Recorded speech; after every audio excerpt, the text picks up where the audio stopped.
이제 첫 번째네요. 토양 산도. pH를 어떻게 관리할 것인가. 쉽게 표현하면 우리 사는데 기온, 온도라고 보시면 됩니다. 온도. 식물에 있어서는 지온. 쉽게 아까 말씀드렸듯이 식초는 pH가 2 정도 됩니다. 락스는 12. 뜨거워도 안 좋고 식초 같은 토양에서 자랄 수 없습니다. 락스 같은 토양에서 자랄 수 없고 7이 중성이죠. 물론 농사를 잘 지어서 돈 되는 농업을 하는 것도 중요하지만 우리 사람 인체의 pH도 있습니다. 가장 건강한 상태가 우리 혈액은 약알칼리 pH 7.4, 그 다음에 피부는 약산성 6.5, 4.8. 가장 양호할 때는 약산성. 여러분들 화장품도 약산성 비누 지금 많이 쓰시죠? 화장품도 비누도 그렇고 알칼리성 안 쓰시고 중성 비누를 쓰시든 약산성 비누를 쓰시든 그러는 게 좋은데, 한번 피부과에서 한번 이 진단을 해봤다고 그래요. 여드름 많은 사람, 기름기가 많은 사람 재보니까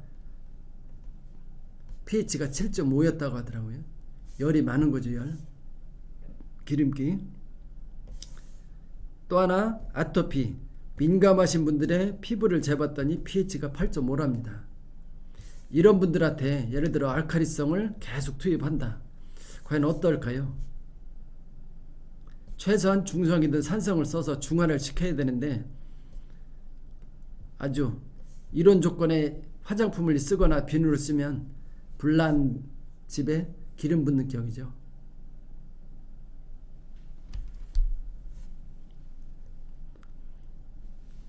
토양 pH와 양분 유효도 말씀드렸듯이 6에서 6.5일 때가 비료 흡수율이 다량 원소가 제일 높습니다. 이 두께 흡수율이 제일 높은데 산성 토양일 경우 보시면 질소도 흡수율이 떨어지고 인산 다 떨어집니다. 거의 성분이. 그러나 높아지는 게 있어요. 미량은 높죠. 식물이 이 다량 원소를 많이 필요로 하지 이거는 정말 미량이기 때문에 조금만 필요한 건데, 이런 토양에 비료를 계속 줘도 흡수 못하면 비료값만 아깝고 경영비만 늘어나고 돈을 벌 수 있는 게 아니라 돈을 버리는 거죠. 물론 6에서 6.5도 좋지만 너무 또 알칼리도 변하면 안 됩니다. 알칼리성 토양. 인산 보실까요? pH 8, 8.5일 때 흡수율이 50%도 안 됩니다. 흡수율이 떨어져요. 인산이 이렇게 흡수가 안 되면 인산은 어떤 역할을 하죠? 식물의 뿌리가 잘 활착이 되고 뿌리 형성하는 데는 인산이 최고입니다. 절대적으로 필요하는 건데 이렇게 높을 때는 뿌리를 잡지 못하면 나머지 지상부는 생육이 불량할 수밖에 없죠. 이게 가장 중요한 거는, 시작에 중요한 거는 pH다. 이거를 맞추려면은 검사를 해서 맞추는 거죠. 이렇게 약산성일 때는 비료 흡수율이 높은데 5.5일 때는 인산은 48%밖에 흡수가 안 됩니다. 이건 제가 만든 게 아니고 연구하시는 분들이 이 데이터를 내놓은 거예요. 48%만 흡수한다면 52%는 그냥 날아가는 겁니다. 날아가거나 토양에 잔류하거나, 잔류하다 보면 인산은 계속 높아지죠. 인산 집적. 그리고 질소도 77%, 23%가 흡수를 못하는 겁니다. 똑같은 조건에서. 그래서 산도가 이만큼 중요한 거고요. 아까 리트머스 시험지 말씀드렸는데 요거 얼마 안 합니다. 이거 종이로 롤로 돼 있어가서 뭐 수십 번 수백 번 재볼 수가 있고, 가장 좋은 거는 물도 그렇지만 아까 농약 하실 때 지하수나 요 정도 색깔이 가장 좋은 거죠. 그리고 여러분들 사이다나 콜라 한번 재보세요. 어느 수치가 나올지. 아마 이렇게 나올 겁니다. 그래서 이렇게 pH가 낮은 강산성에서는 쉽게 우리 사람의 치아도 오랫동안 이렇게 강산성에 담가 놓으면은 치아가 부식된다고 합니다. 부식. 삭아버리는 거죠.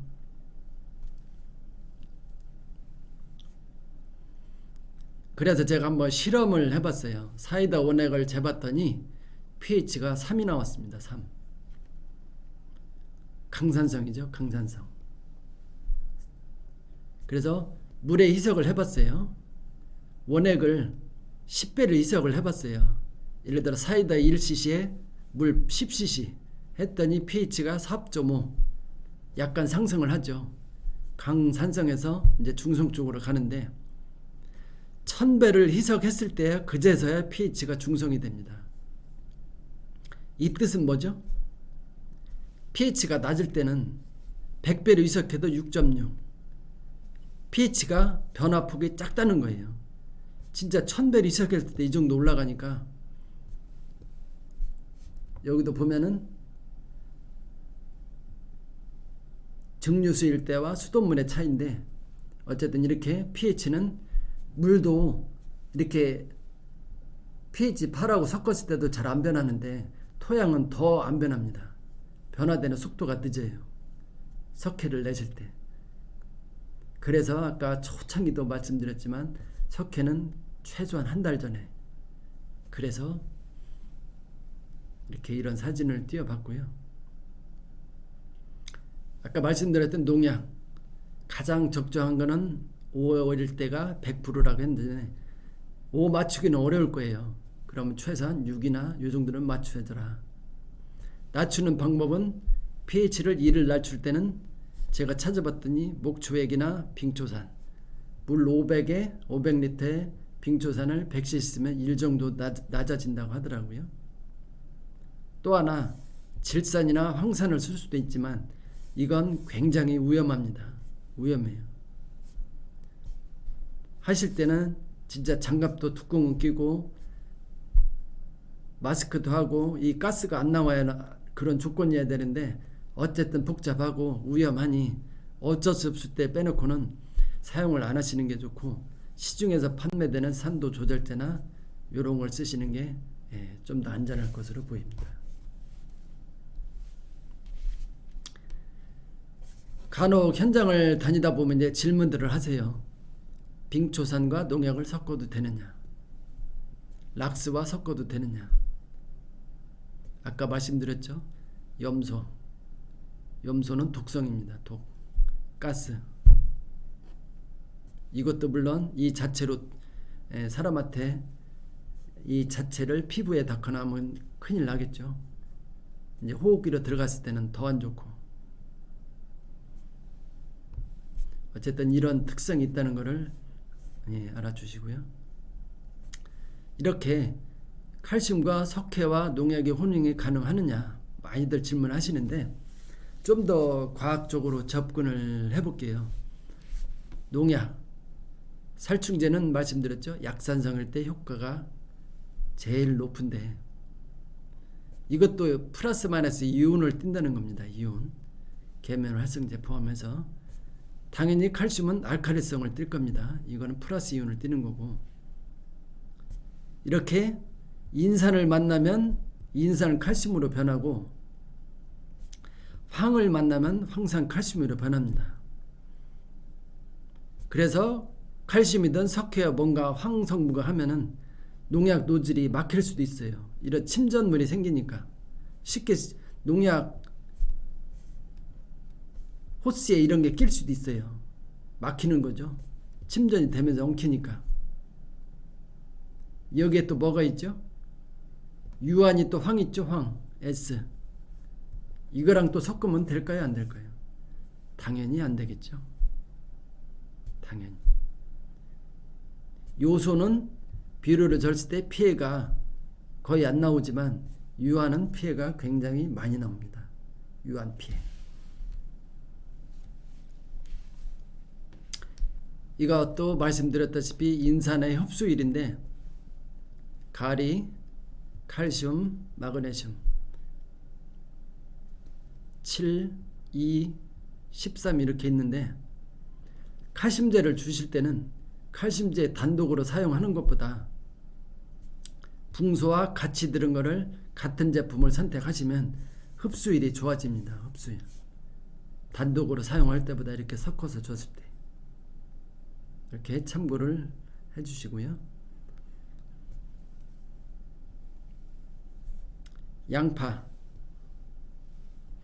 양파는 산도가 약산성입니다. 좋아하는 토양이 6에서 6.5.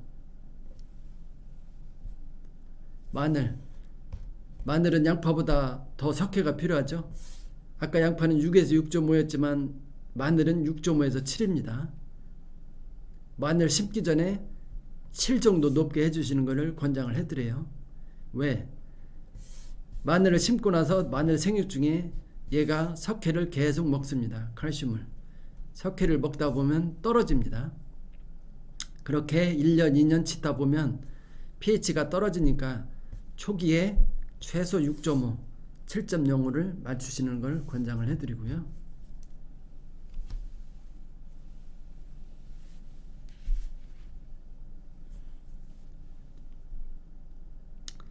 요건 토마토와 딸기 농장을 가봤습니다. 지금 계속 pH만 길게 말씀을 드리는데요. 토마토의 간이 측정인데 요거를 pH를 재봤습니다. 재봤더니 4, 5, 6 있는데 6이 조금 안되죠. 6이 안되기 때문에 이 정도는 큰 문제는 안되는데 여기 딸기를 보시면 pH가 5밖에 안 나옵니다. 5.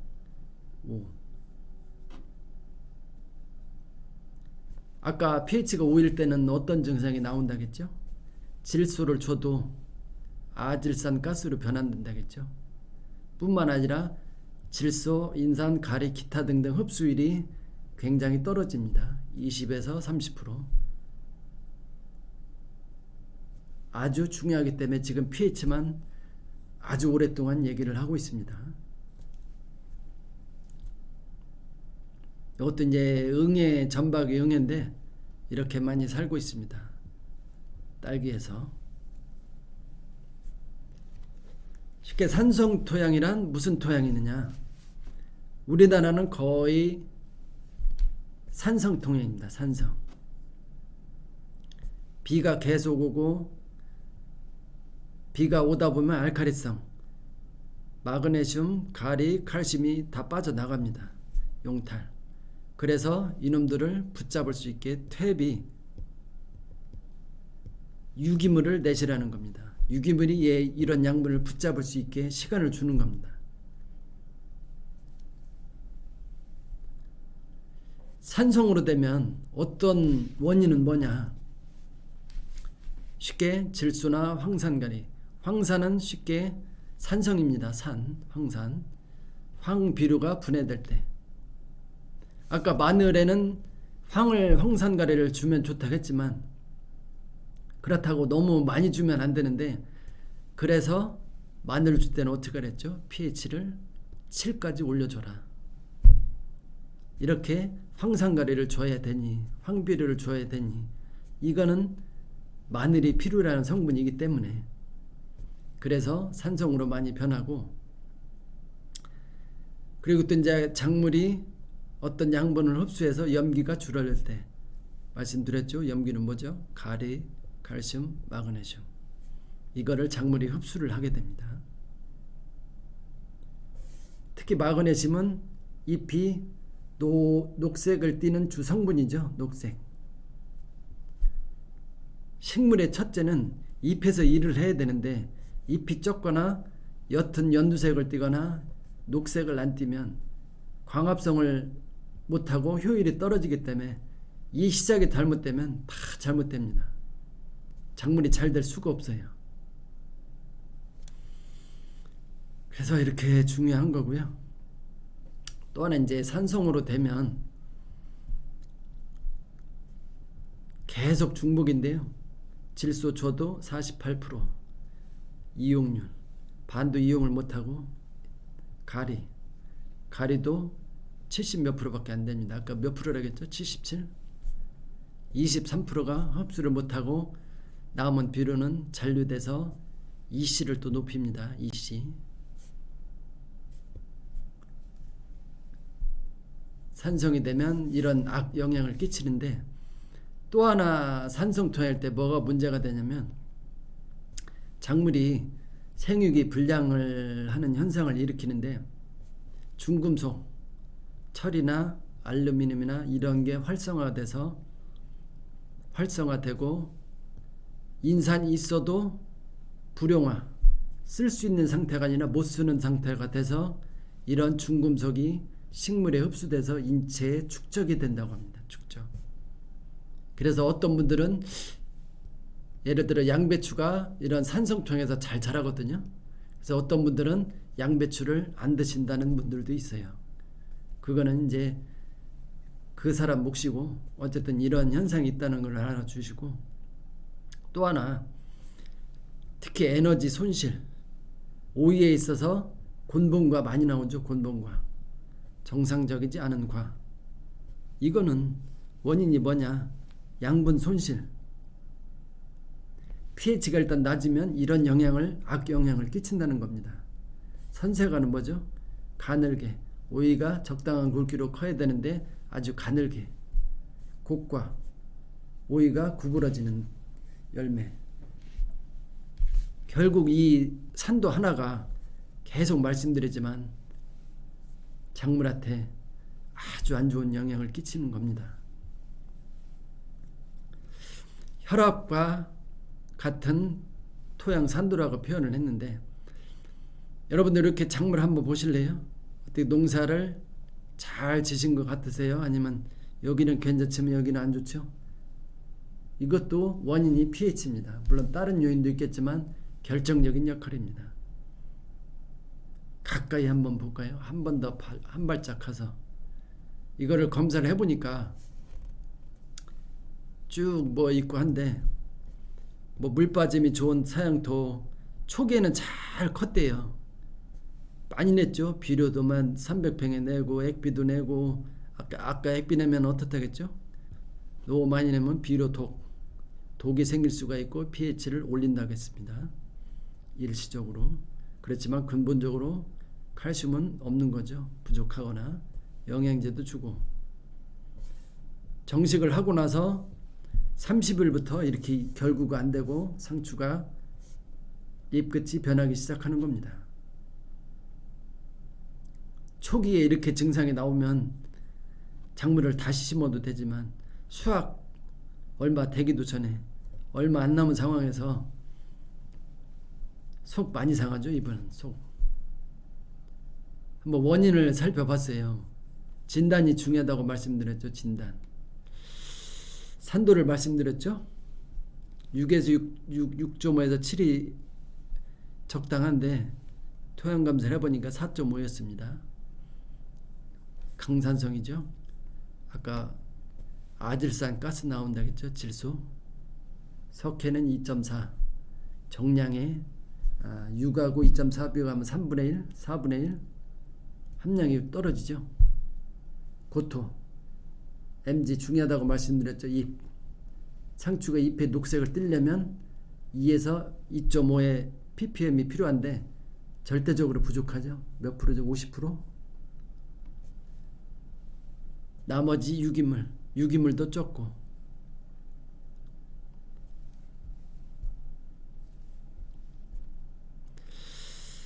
그래서 토양을 이렇게 재봤는데 더 확증적으로 상추의 양분 함량을 또 봤습니다.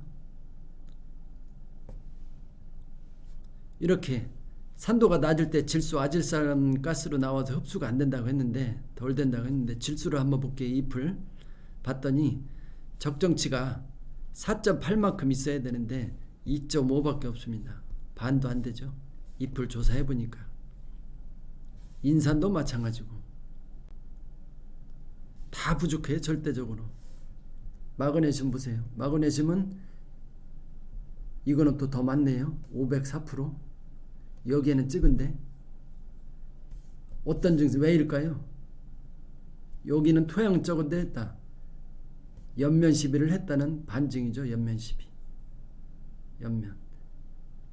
나머지 망간이네요. 망간이 이렇게 함량이 높고 마그네슘이 고토인데 0.5가 필요한데 실제는 0.2입니다. 40%밖에 안 되는 거죠.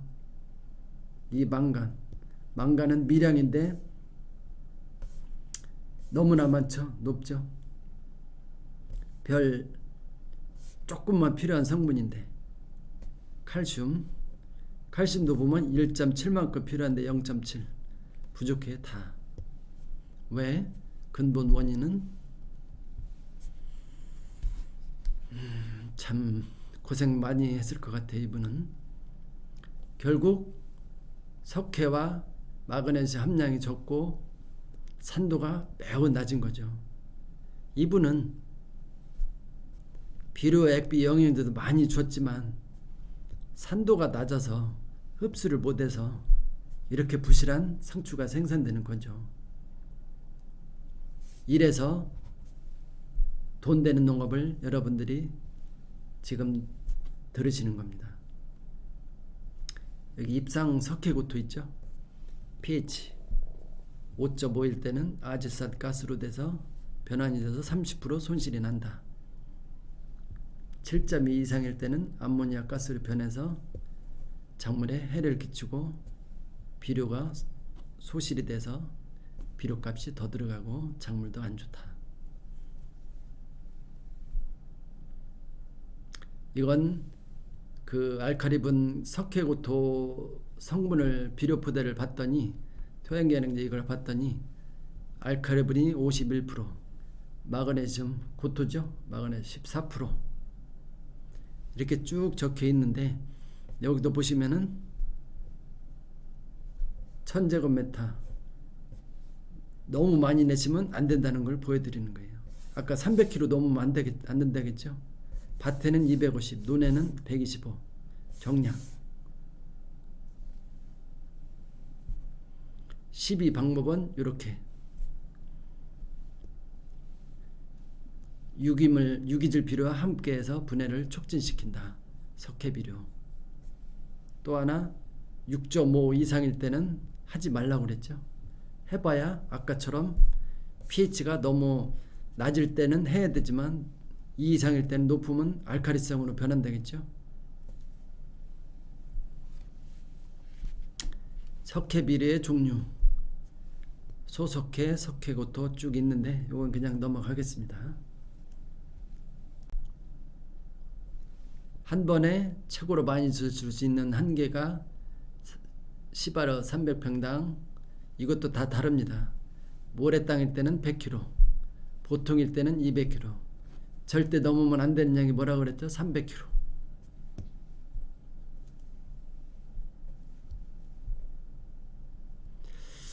산도가 낮을 때는 토양계량제를 석회고토나 석회를 시용하시면 되는데 산도가 이렇게 높을 때는 아주 골치 아픕니다. 높을 때는 어떻게 해야 되느냐? 황을 내시면 되는데 이게 요건 황산이죠. 토양 전면에 뿌리고 로타리 치고 물을 대서 화학 반응이 일어나게 해야 되는데 또 하나는 산도가 높은 토양은 아까 말씀드린 질산이나 황산을 쓰면 되는데 여기 희석배수 보세요. 10,000배, 1000배나 10,000배라고 했는데 10,000배로 이렇게 연하게 희석하라고 할 정도면 굉장히 이게 효과도 좋지만은 위험하다는 겁니다. 위험. 이렇게 관주하는 양에 따라서 관주를 해주면 되지만 요거는 그냥 넘어가겠습니다. 그래서 pH를 올릴 때는 석회 소유량을 계산해서 석회 물질을 내시면 되고 근데 작물 생육 중에 석회질 비료를 낼 수가 없습니다. 재배 전에는 소석회나 석회고토를 낼 수 있지만 작물 재배 중에는 방법이 있어요.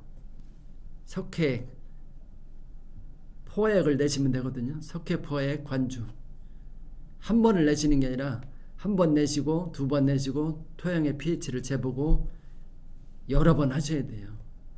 자세한 거는 소석회 포화액 만드는 방법은 인터넷 검색하시면 나올 겁니다.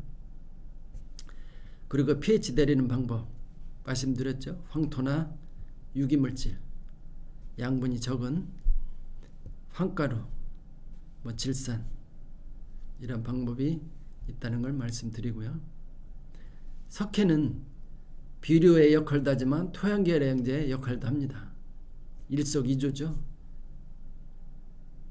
산도 교정 목적으로 할 때는 소석회를 내시면 좋고, 토양검사를 해서 고토가 부족하다 그럴 때는 밑거름을 고토석회를 하세요. 가장 기본적인 요소를 계속 말씀드리고 있습니다. pH, 산도.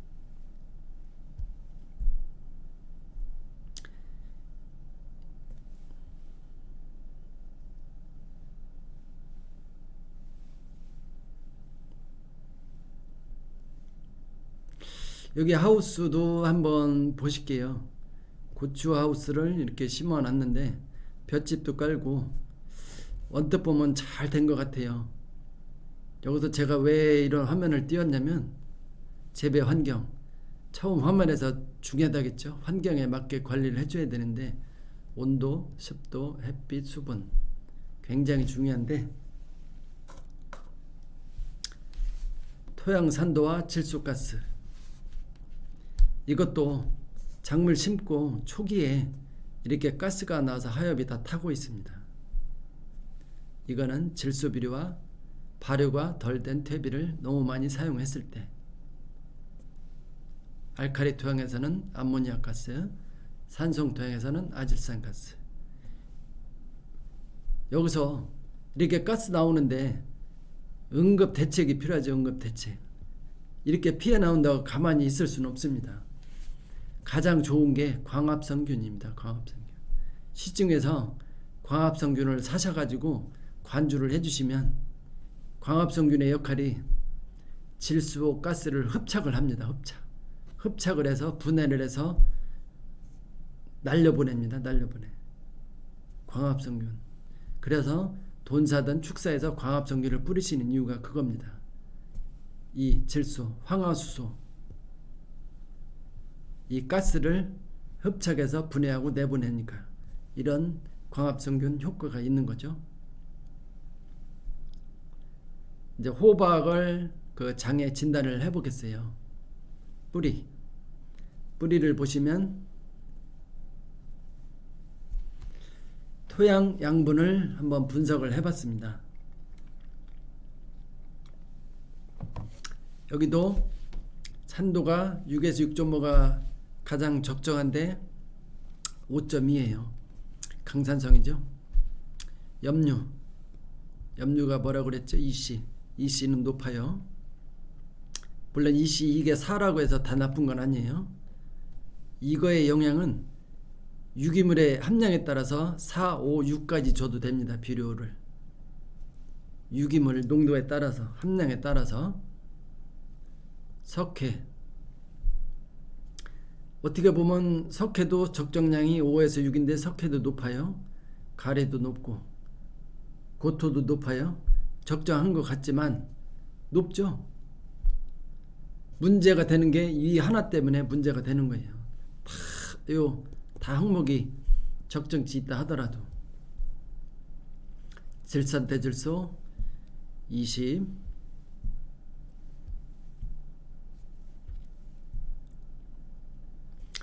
다 좋지만 황이 어떤 역할을 한다겠죠? pH를 떨어뜨립니다. 황비료를 많이 사용해서 산도가 낮았어요. 낮죠? 아무리 다른 성분이 많고 충분하다 하더라도 또한 유기물이 분해되지 않아서 질소 성분이 적게 나왔어요. 또 결국은 양분 부족이죠. 탈수, 시들고 양분 있어도 못 먹는 거죠. 왜? 이 산도 때문에. 그래서 이 산도가 왼쪽에 나와 있는 거는 가장 먼저 이 산도를 교정을 해줘야 됩니다. 산도를. 그 순서대로 나온 겁니다. 순서대로. 이것도 조사를 해보니까 여기 황 들었죠. 이런 비료를 정량을 쓰신 게 아니라 너무 많이 쓰셨다. 이럴 때는 어떻게 했느냐. 소속해 포획을 관주해주고 측정하고 했더니 호박이 이렇게 좋아졌습니다. 그리고 또 하나, 칼슘은 물과 양분 형태로 잎이 아닌 뿌리 중에서도 채관, 바깥쪽에 식물의 줄기를 보면 바깥쪽이 채관이죠. 물관은 이 안쪽. 물관으로부터 증산작용, 햇빛이 안 나고 온도가 안 맞고 수분이 안 맞으면, 증산작용이 없으면 흡수가 안 됩니다. 흡수가. 이 모든 조건이 갖춰져야 되죠. 햇빛도 나야 되고 온도도 적당해야 되고. 증산작용이 있어야만 수동적으로 흡수되는데, 작물이 칼슘이 부족하다고 스스로 먹을 수 있는 게 아닙니다. 인공적으로 인위적으로 이런 조건을 다 갖춰줘야 되는 거죠. 그래서 수동적이라고 했습니다. 수동. 결정적으로 중요한 게 토양 수분이죠. 물론 다른 것도 중요합니다. 보시면은 칼슘 흡수는 물관에서 안 되겠죠. 채관. 채관은 요 바깥쪽에 있죠. 채관이 아닌 물관, 이 안쪽. 칼슘은 옆면 12 했을 때 요 세포를 여기까지 뚫고 가지를 못합니다. 이거 과학적으로 나온 거고, 다른 비료는 옆면 12 했을 때 잎을 통하거나 줄기를 통해서 들어갈 수가 있어요. 근데 아까 말씀드렸죠. 칼슘은 뿌리를 통해서, 채관을 통해서 흡수가 안 되고 물관을 통해서만. 어디로? 뿌리로. 근데 시중에서는 옆면 시비를 많이 하라고 하죠. 근데 저도 알아봤더니, 물론 옆면 시비 했을 때는 흡수가 100% 되는 게 아니라 뿌리로 줄 때, 물관으로 흡수했을 때 100%라고 가정을 하면, 옆면 시비 했을 때는 5% 미만이라고 어떤 옛날 강사님이 말씀을 하시더라고요. 그럼 여러분들은 5% 흡수율을 생각해서 옆면 시비를 하실래요? 아니면 뿌리를 통해서 이런 비료를 주시겠습니까? 답은 나와 있죠. 아마 이런 거는 처음 들으시는 분도 있을 겁니다. 처음. 보시면은 물관은 안쪽에 있고 채관은 바깥쪽에 있고, 공기 호흡 안 되겠죠. 뿌리도 산소가 필요하다겠죠. 공기 호흡을 하고. 그래야 이렇게 물과 양분이 이동을 할 수가 있습니다. 두 번째, 유기물 관리입니다. 쉽게 유기물을 표현하면 풍속, 바람 쐐기인데, 우리가 살면서 난방기나 에어컨이 없을 때는 어떨까요? 그만큼 우리 사는 사회에서는 난방기와 에어컨이 지금 상태로는 진짜 필요합니다. 필수적으로. 그만큼 식물에 있어서도 이게 필요하다는 겁니다. 유기물. 어느 정도 필요로 하느냐, 왜 이게 이만큼 pH 다음으로 중요하느냐, 한번 설명을 이어가겠습니다. 이것도 이제 고추를 문제가 생겨서 뽑아봤는데, 하엽이 이제 노랗게 되면서 이제 색이 빠지면서 부족하죠. 이상이 있는 거죠. 식물 뿌리를 봤습니다. 새로 나온 뿌리는 이렇게 하얗고 정상적으로 뛰는데, 여기를 보세요. 문제가 되는 부분. 이거 심은 지 거의 한 3주, 한 달이 돼가는데 뿌리가 이렇다는 거는 문제가 있다는 겁니다. 문제가. 어떤 문제냐? 수분이 39%, 물이 너무 많다는 얘기죠. 질다는 얘기고, EC는 1.8인데 요 측정은 간입니다. 간이 측정기로 1.8에 나와서 실제 이 토양을 건조시켜서 소개해드린 이 씨를 재보면 1.8보다는 무조건 높습니다. 무조건. 제가 이건 해봤기 때문에 알아요. 1.8이 아니고 2.5나 3 이상 될 겁니다. 어렸을 때는 더군다나 뿌리가 활착할 때는 이 씨가 2나 3 적당한데, 이런 조건에서는 이런 증상이 나온다는 것을 보여드리는 거고요. 그 다음에 이제 유기물 말씀드렸다시피 유기물은 이제 퇴비입니다. 퇴비. 가축분이나 혼합 퇴비가 있는데, 중요한 건 퇴비를 내실 때는 완숙, 완전히 냄새가 안 나서 완숙이 된 부식지를 사용하시는 게 좋은데, 요 전 화면 요거를 봤더니 어떤 퇴비를 냈냐고 알아봤더니 이분은 유박을 내셨어요. 유박 물론 좋습니다.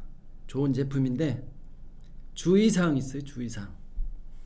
어떻게 주의해서 이 유박을 사용해야 되는지. 유박을 내실 때는 첫째 고려해야 될 게 퇴비를 그만큼 얼마나 냈느냐 낼 거냐, 그리고 화학 비료를 얼마큼 낼 거냐, 이 종합적으로 판단해서 유박 사용량을 줄여줘야 돼요. 맞춰줘야 되거든요. 균형을. 그래서 기본적으로 보통 토양 보면은 10아르당 300평에 300kg가 적당한데, 보통 하우스는 한 개동이 200평이죠.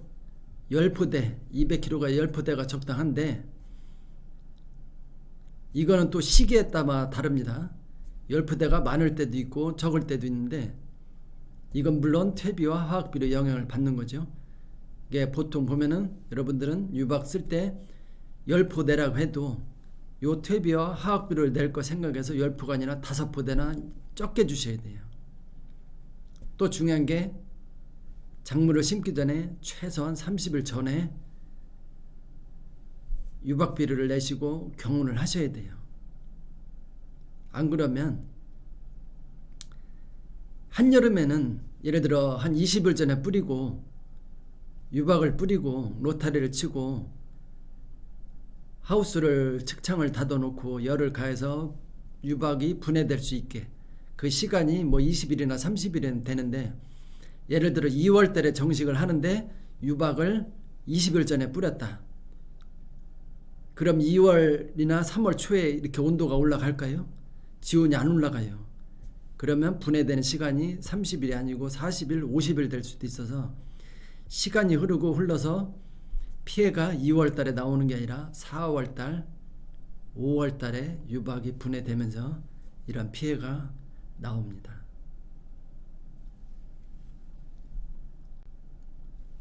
또 하나 이제 유기물. 하우스에서 이제 비료를 너무 많이 내서 이씨가 너무 높다, 염류가 너무 집적이 됐다 했을 때는 한동 200평 기준으로 300kg가 적당합니다. 물론 12첨응사를 받아서 질소 함량을 봐야 되지만, 이 300이라는 거는 300kg를 넘으면 안 된다는 것을 강조하기 위해서 보여드리는 건데요. 예를 들어 볏짚을 300kg 이상 내면은 일시적으로 질소 기하 현상이 일어날 수가 있어요. 볏짚에는 물론 벼를 키우다 보면 질소 성분이 볏짚에 있을 수도 있지만, 거의 소지를 질소 성분이 거의 날아갔기 때문에 볏짚에는 비료가 거의 없습니다. 성분이. 근데 이런 너무 많이 내면은 유기물이던 질소질 비료를 냈을 때, 아까 말씀드렸죠. 유기물이 볏짚이 비료를 주면은 흡수를 한다. 그러면 작물이 먹지를 못해요. 먹지를 못한다는 것은 물론 볏짚 속에 비료기가 들어가서 천천히 녹아나올 수 있지만, 식물이 먹을 수 있는 질소 그 힘과 볏짚이 유기물이 질소를 먹음을 잡고 있는 힘을 비교했을 때 볏짚이 훨씬 셉니다. 질소 성분을 간직하는 게. 그래서 일시적으로 질소 부족 현상이 나올 수 있으니 이렇게 최소한 진짜 2주 전에는 사용을 해야 된다. 볏짚을 하실 때는. 토양은 어떻게 양분을 간직할까?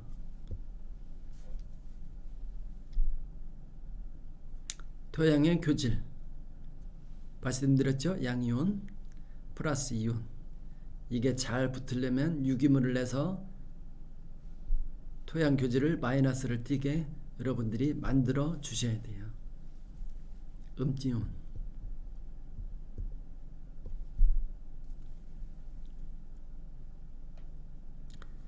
써있듯이 보약과 같은 유기물 퇴비 EM, 유기물에 분해된 부식질은 이렇게 퇴비를 내시면 마이너스를 띈다겠죠. 마이너스가 부족하면 플러스가 붙을 수 있을까요? 플러스 이온이. 그래서 유기물, 퇴비, 볏짚, 기타 이런 걸 내시라는 거예요. 마이너스를 확보하기 위해서. 가리, 칼슘, 마그네슘 이 양이온을 흡수를 잘 되게 하려면. 그리고 유기물이 충분한 토양은 보수력, 양분을 간직하는 힘과 일반 토양보다 건조, 습해 10배 강하다고 합니다. 10배. 그리고 비료를 화학비료를 많이 줬을 때도 과잉 흡수를 방지. 원인은 뭐죠? 아까 힘이 세다고 그랬죠. 볏짚이 비료를 간직하는 힘이 수십 배 세다.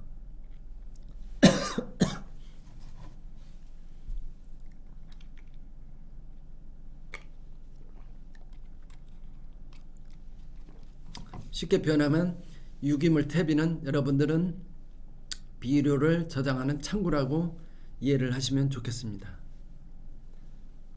토양 속에서 질소를 90에서 95에서 99%는 유기물에 흡착을 하고, 또 유기태질소, 유기태질소는 퇴비 속에서 있으면서 장기간 효과를 나타냅니다. 보통 요소 화학비료는 7 내지 10일 간격이라고 하죠. 7일이라는 것은 무슨 의미냐? 요소 비료를 줬을 때 작물이 흡수하고 분해되고 먹을 만큼 먹고 이 질소 요소 비료가 머무르는 기간이 7일이 걸린다는 겁니다.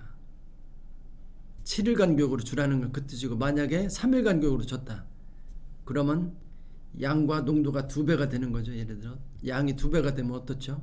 작물은 작황은 안 좋을 수밖에 없습니다. 화학 비료와 유기물의 차이.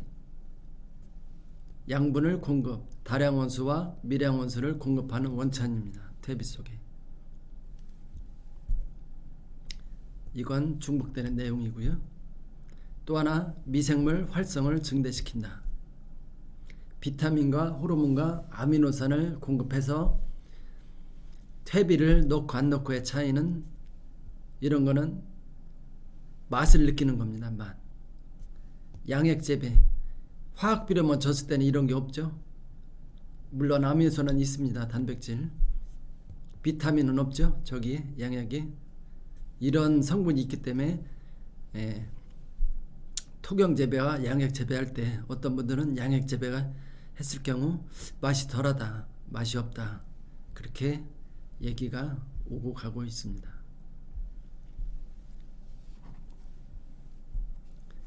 이렇듯 화학 비료 없는 여러 가지 영양소가 있기 때문에 품질 좋은 농산물을 땅심도 높여주고 품질 향상을 할 수 있는,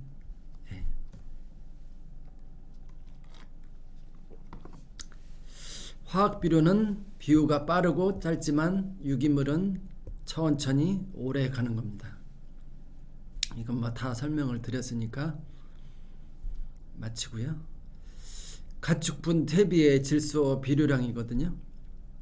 볏짚이 1이라고 봤을 때 질소 비료는 개분이 많습니다. 돈분도 많고 우분은 중간 정도 되고, 여기서 문제가 될 수 있는 게 개분입니다. 개분.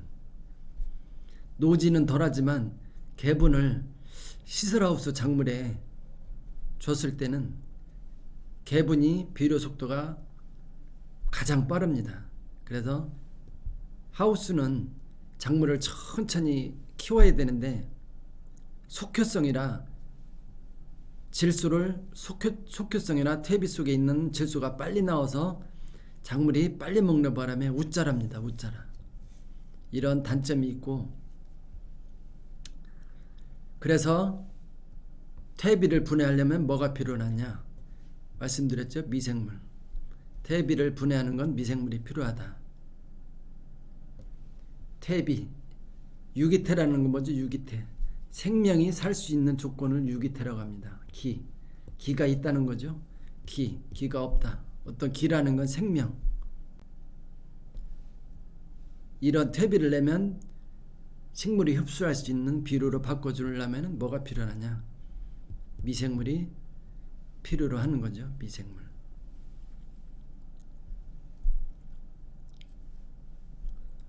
그 다음 유기물의 종류에 따라서 CN율, 탄소와 질소의 함량을 보면은 왕견은 탄소가 굉장히 많습니다. 질소에 비해서.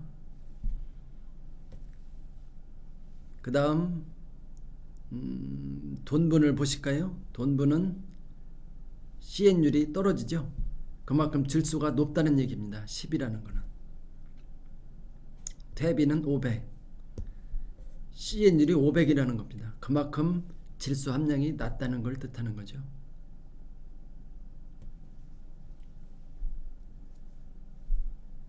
그리고 유기물 종류에 따라서 질소 방출의 형태를 보겠습니다. 아까 유박을 쓰실 때는 아주 주의를 하시라고 말씀드렸는데요. 유박은 이렇게 시간은 시간 써 있지만 온도도 필수입니다. 온도, 토양의 수분, 토양의 습도 함유량에 따라서 이게 또 발효 기간이 달라질 수 있어요. 다른 비료는 주면의 효과가 바로 나옵니다. 만숙형 비료도 천천히 계속 나오고, 미숙형 유기물은 유박은 일단 무조건 미숙형입니다. 발효가 안 된 겁니다. 그래서 이런 시간이 필요로 하는 겁니다. 발효하다 보면 온도가 올라가고 발효 과정을 거치려면 산소를 소모합니다. 산소. 그럼 땅속에서 온도는 올라가고 산소는 부족하고, 그럼 어떤 증상이 일어나냐면 뿌리가 활착이 느리고 뿌리가 장애를 있습니다. 아까처럼 가스 나오고 온도 높아지면 뿌리가 상하는 원인이 되는 게, 그렇기 때문에 이 발효되는 기간이 필요로 하는 거고요. 보시면은 온도나 수분 함량에 따라서 최소 2개월 전에 유박을 내시라 당부 말씀을 드리겠습니다. 그리고 이제 유기물과 이씨의 관계인데요. 여기 보시면은 유기물이 여기 보시면 30 정도가 적당하다고 했는데 여기는 45예요. 45. 유기물이 엄청 높습니다. 적정량을 초과했어요.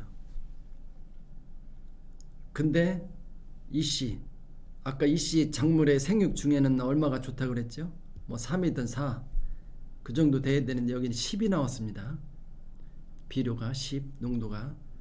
단순 비교하면 3으로 비교해도 3배가 높죠. 이러면 어떻다겠죠? 작물이 시들어야 됩니다. 탈수 나와야 되는데 이 수치 때문에 어떤 현상이 있냐면은, 이것도 산수입니다. 산수. 실제 이렇게 높은 토양에 작물 생육지에 가봤더니 농사가 아주 잘 됐습니다. 아주 잘 된 원인은 뭐냐? 유기물 함량에 따라서 비료를 한계치가 높아진다. 비료를 더 줄 수 있다. 계산법이, 이건 제가 만든 게 아니고 농업 관련되시는 박사님들, 전문가들이 계산해 놓은 거예요. 아까 수치에서 25 빼기 곱하기 0.3 플러스 2 하면 이렇게 쭉 나옵니다. 45. EC를 8까지 올려도 농사가 잘 된다는 것이죠. 요거는 20년도 3월에 토마토 농가에 봤더니 진짜 생육이 매우 양호했습니다. 8이 한계치인데 물론 넘었습니다. 8하고 10을 비교하면 25%를 초과했지만 초과한 게 문제가 아니고 유기물 함량이 이만큼 높기 때문에 비료를 많이 세게 농도를 높게 줘도 버티고 작물이 아주 생육이 좋았습니다.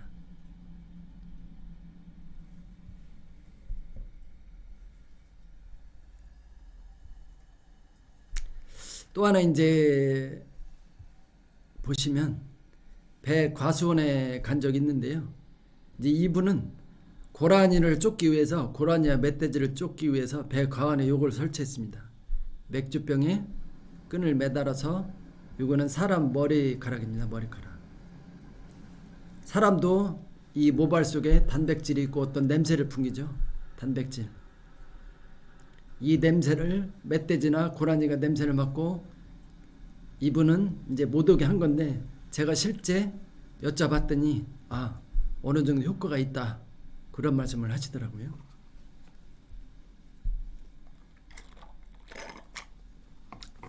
그리고 어느 과수원에 갔더니 이렇게 노린재와 멧돼지 기피를 위해서 크레졸, 이제 약국에 가면 사실 수 있죠. 소독약. 이렇게 크레졸 냄새가 좀 납니다. 냄새. 이런 것들은 냄새에 아주 민감한 동물이죠. 그래서 구멍을 옆에 이렇게 뚫어서 냄새나게 했더니 이분도 이런 멧돼지 그런 피해가 덜한다고 하더라고요. 그리고 이제 시범 사업장 이제 현장 심사를 가다 보면 저는 전기를 주로 봅니다. 전기 상태. 이분이 얼마큼 전기를 잘 관리했느냐 보시면은 어떨까요?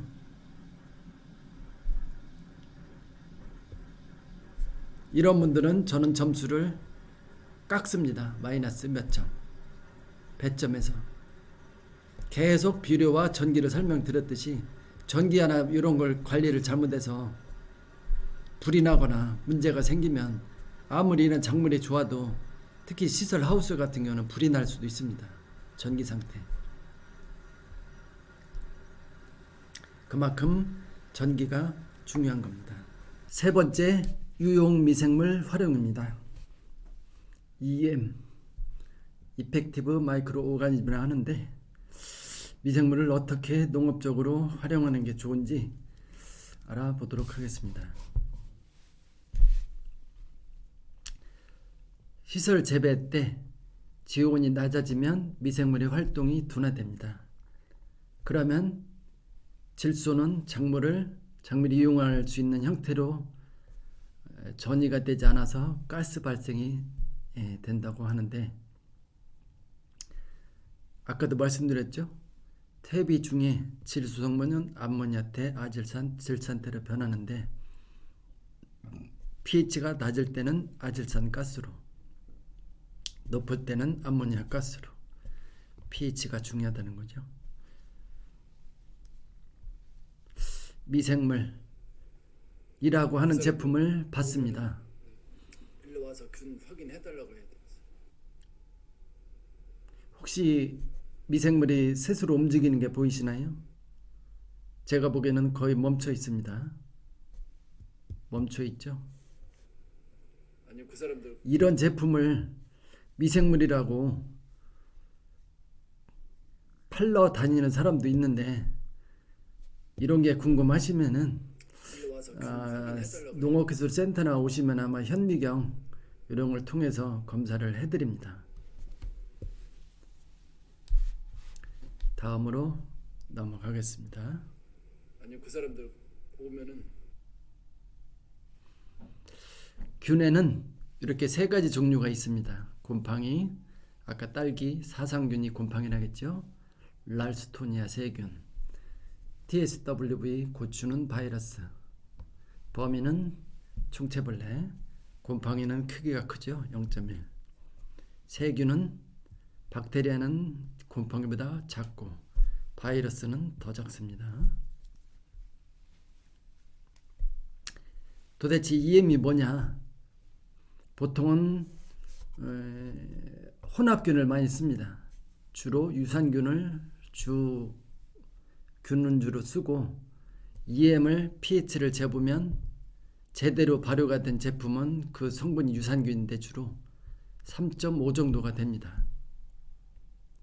이 자체는 산성이죠. 강산성.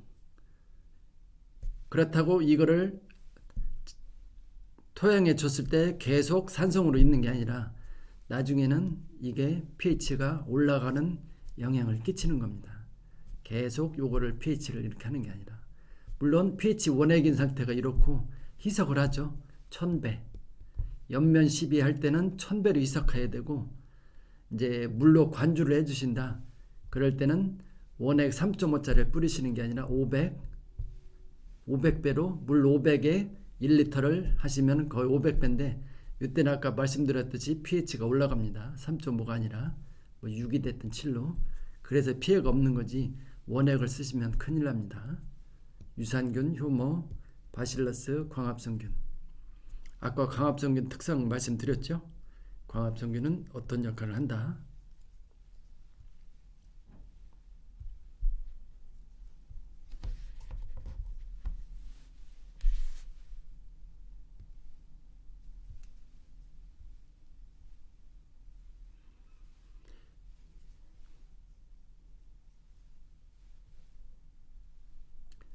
아까 말씀드렸듯이 pH가 강산성입니다. 이 원액을 쓰시면 안 되고요.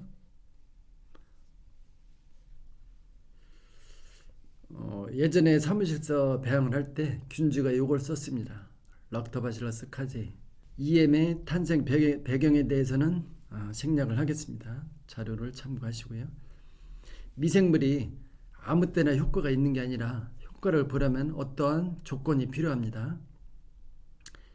쉽게 작물에서 있어서 양분이 부족하면 비료를 쓰시면 되고, 병이 발생하면 농약이나 뭐 기타 친환경 자재를 쓰시면 되는데, 미생물은 작물 정식 전에 살포한 다음에 이때 뭐라고 했죠? 퇴비와 퇴비유에다 뿌리시고 토양과 혼합, 경운 작업을 해주시면 됩니다. EM의 효과, 유산균, 효모 쭉 있는데, 과거에 보니까 SK2 화장품도 효모로 만든다고 하더라고요. 효모. 그래서 또 하나 막걸리가 좋다고, 몸에 좋다고 뭐 많이 드시는 분들도 있는 것 같은데, 언뜻 듣기에는 막걸리를, 이 효모의 기능을 사람이 느낄 정도로 먹으려면 막걸리를 6병인가 7병 정도 먹어야 이 효모의 효과를 볼 수 있다고 합니다.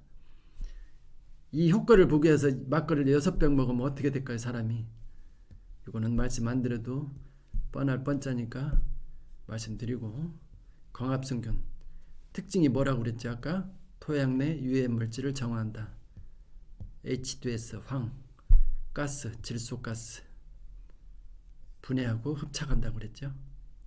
고초균은, 바실러스는 뭐 뿌리 발효 촉진이나 인산, 가용화, 쓸 수 있게 만들어준다. 그리고 냄새도 줄여주는 효과가 있고, 채소와 과수에 있어서 이제 언제 뿌리느냐, 이건 뭐 자료 있으니까 이제 설명을 드렸고, 그리고 이제 음용수에, 가축의 음용수에 첨가하는 경우도 있는데, 이럴 경우도 원액을 쓰시면 안 되고 이렇게 꼭 희석을 하셔서, 또 하나 사료, 뭐 쌀겨 같은 데다가 발효를 시켜서 주셔도 됩니다. 또 하나 축사 내부에 뿌릴 때는 20에서 50배 뭐 원액을 뿌리셔도 되고, 바닥에 뿌리면은 소독 효과도 있습니다. 미생물이 분비하는 효소란 무엇인가? 효소는 엔자임이라고 하죠. 엔자임. 사람이나 동물은 이제 미생물 분비 대장이나 이제 장 속에 미생물이 있는데, 식물은 이런 효소가 없습니다. 그렇기 때문에 인위적으로 넣어주는 게 좋고요. 식물이 이런 식물 체내에 이런 효소가 없기 때문에. 그리고 미생물은 또 하나의 특징은 큰 물질을 작은 물질로 잘게 부순다, 분해한다. 대표적인 예가 퇴비죠. 퇴비나 유박, 볏짚 이런 섬유소를 필요로 하는 포도당으로 바꿔준다. 동물 사체, 단백질, 질소죠. 단백질, 질소를 분해해서 아미노산으로 바꿔주는 역할을 한다. 그래서 아미노산 비료, 생선 액비든 아미노산 비료 많이들 쓰시죠. 효과가 빠르니까. 미생물이 하는 일은 이렇게 분해하는 역할입니다. 분해. 고분자, 단백질이나 탄수화물은 포도당으로 분해되고 단백질은 아미노산으로 변화를 시키는 겁니다. 그래서 비료를 주실 때는 물탱크에 EM과 비료를 타서 어느 정도 녹였다가 전날 이렇게 미생물하고 비료물을 타서 녹였다가 주는 방법도 있습니다. 미생물은 이렇게 순환적인 역할을 한다. 작물 정식 전에 EM을 100배를 희석을 한다. 퇴비 발효를 할 때는 50배도 좋습니다. 이렇게 유기물과 만나서 미생물은 질소, 암모니아, 가스 분해를 시키는 한다. 식물이 작물의 뿌리가 먹을 수 있도록. 미생물을 사용할 때는 또 주의사항이 있습니다. 일시에 미생물을 과다 사용했을 경우 서서히 유기물이 분해가 돼야 되는데 갑자기 분해 속도가 떨어지면 발효가 되다 보면 분해가 되다 보면 산소를 소모합니다. 산소. 그러다 보면 작물의 뿌리도 산소가 필요한데 이 미생물과 유기물이 분해될 때 산소를 많이 경합을 하고 산소를 필요로 하기 때문에 작물의 뿌리에서 산소가 부족하게 됩니다. 이럴 때는 이제 주의를 하셔야 되고요. 결국 이건 뭐냐? 만병통치가 아니라는 겁니다. 미생물은.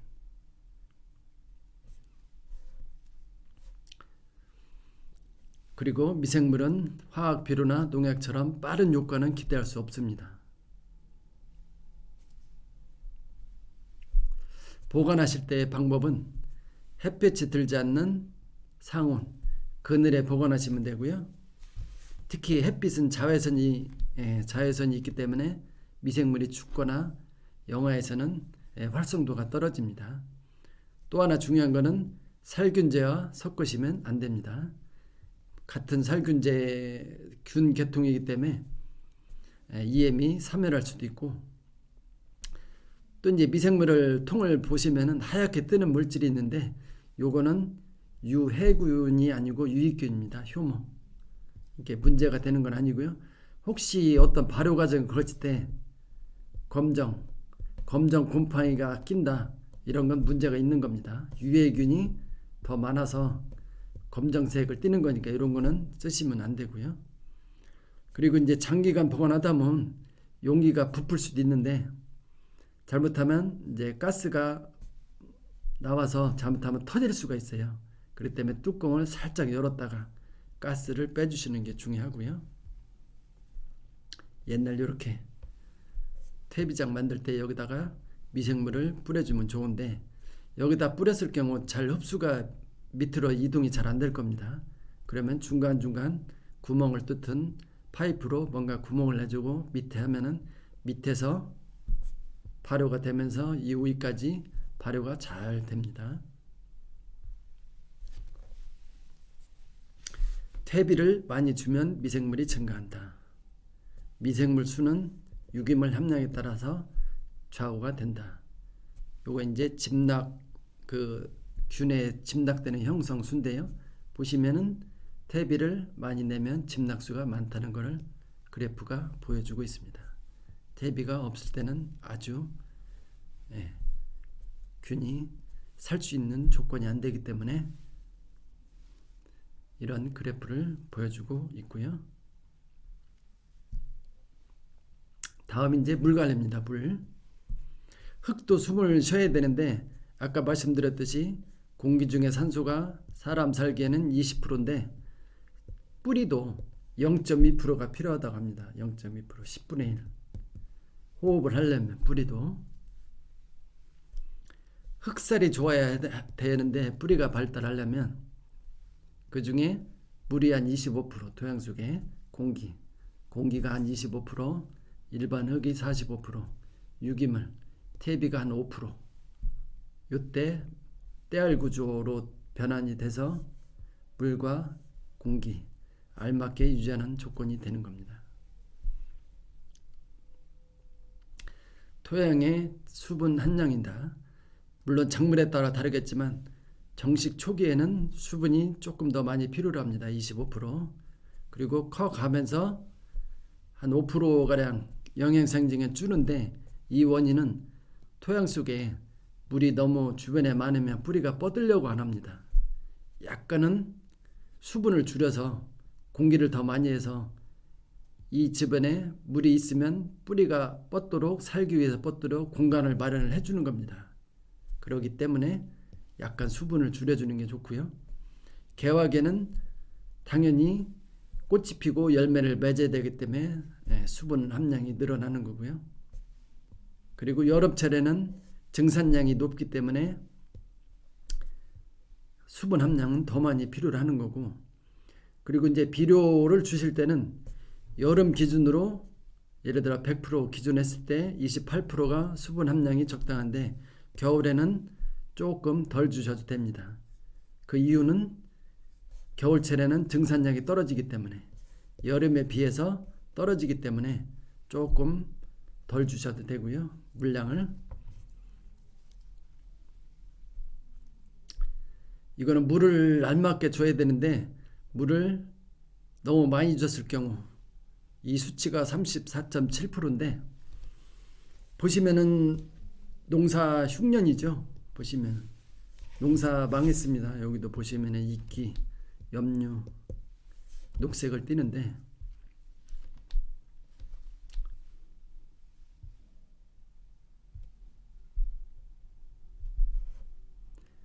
보시면은 뿌리를 봤습니다. 뿌리 상태 안 좋은데 더 한번 들여다보면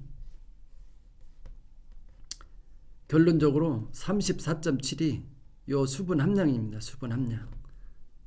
재봤더니 온도는 27도인데 수분이 너무 높았어요. 장시간.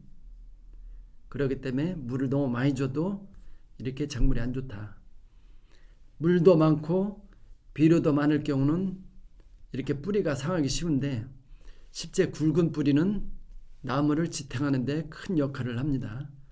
물론 양분을 질소를 저장하는 힘도 있고, 그러나 굵은 뿌리가 있을 때는 질소만 얘가 갖고 있지만 칼슘이나 붕소 이런 거는 뭐냐면 미량 요소는 이런 식물 호르몬을 만드는데 색은 이 뿌리털은 꽃눈입니다. 꽃눈. 굵은 뿌리만 있으면 질소만 흡수가 잘 돼서 작물이 그런 상태를 보여주는데 잔뿌리가 많아야만 꽃눈, 특히 과수에서 꽃이 피어 열매를 맺죠. 색은. 그래서 물과 비료를 적당히 주시고 뿌리털, 이런 뿌리털이 많아야 작물을 농사를 잘 지실 수가 있는 겁니다. 시설 재배 300평에 오일을 정식하고 이렇게 하는데 이분도 우분과 오드칩 무슨 자재 많이 쓰셨어요. 골고루. 그럼 농사가 잘 돼야 되는데 보시면 이파리가 낙하산 잎이 됐습니다. 낙하산. 농사 거의 버렸죠. 다 버린 거나 마찬가지입니다. 오이. 원인을 한번 보겠습니다. 진단. 토양이 적정 함량이 6에서 6.5대 6.4 좋습니다. 전기 전도도는 뭐 3.8. 이거는 약간 높기는 하지만 유기물에 따라서 생육은 달라질 수 있습니다. 토양 수분 31에서 79. 이 상태면 제대로 농사가 될까요? 수분 몇 프로라겠죠? 25에서 30. 장시간 이렇게 하다 보면 뿌리가 숨을 못 쉬고 양분이 뿌리에서 줄기로 이동을 못합니다. 효율이 떨어지죠.